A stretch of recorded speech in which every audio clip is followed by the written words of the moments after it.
We were under a fortnight from the wedding. Invitations had been mailed, my suit was fitted, and her gown was already collected from a boutique. Everything was moving on its hinges. The venue booked, the guest list finalized, menus chosen, and the playlist we'd argued about for ages ready to go. Friends were booking flights.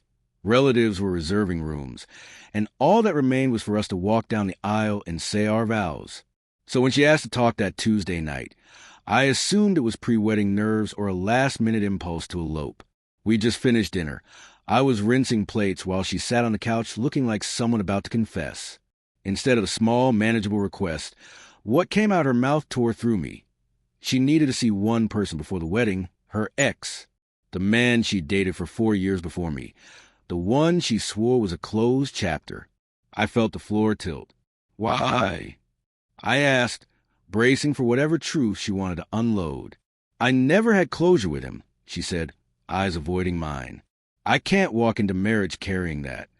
Closure. I tried to understand. Then she said exactly what I feared.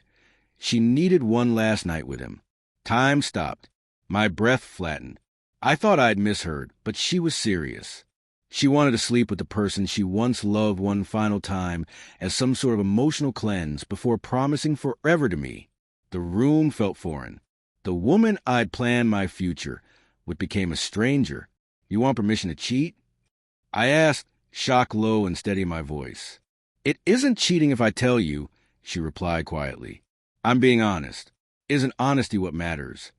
She seemed to think transparency erased betrayal. It didn't.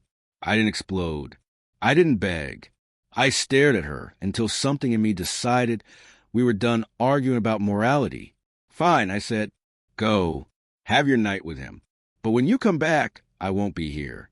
Her face registered surprise, then panic. She tried to explain, to negotiate, to promise. For the next day, she acted as if nothing had happened, making breakfast, planning seating charts, discussing flowers, like a dangerous secret tucked behind polite conversation. When she left that night with a small overnight bag and a half-hearted, I'll be back tomorrow, I didn't shout or slam doors. I watched her go. The click of the lock sounded final. I stood, grabbed the duffel I'd packed after she'd first told me, and left without drama. No notes, no destroyed rooms, just silence. I drove until the city lights thinned and found a quiet coastal town I remember from childhood trips. I checked into a modest guest house run by an elderly couple who didn't ask questions. I rented a bicycle, bought a worn hoodie, bought a cheap notebook, and sat on the beach listening to the waves for the first time in years. For a month, I stayed off the grid. No calls, no social feeds, no messages, only the rhythm of the ocean and the slow passage of days. The first couple mornings, I peeked at my phone. Her calling history was a portrait of panic, dozens of missed calls and a swarm of frantic texts. Where are you? Please come back. I didn't answer. Friends and her best mate messaged, too, pleading, warning, saying she was a wreck, convinced I'd sulk and still show up at the altar.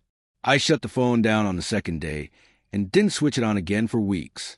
Eventually, as the sun climbed over the water one morning, I powered it up in the hotel parking lot. The barrage had stopped. Her final message before the silence had been 3 blunt words. I ruined everything. Later came an email. I made the biggest mistake of my life. She didn't follow through. She hadn't gone inside. She'd turned back. I read it slowly in the pale light and cried in the driver's seat. She begged me to return. She said she loved me, that she hadn't meant it. I deleted the messages. I didn't forward them, save them, or answer them. I didn't want a record to feed regret or reopen wounds. I had found an unexpected thing in that distance. Peace. Let her tell the story the way she wanted. The panicked apology, the last-minute change of heart, the heartbreak of being left.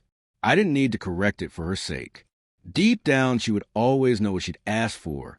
She'd remember that she sought permission to sleep with someone else, and that I gave her something she didn't expect, my silence and my absence.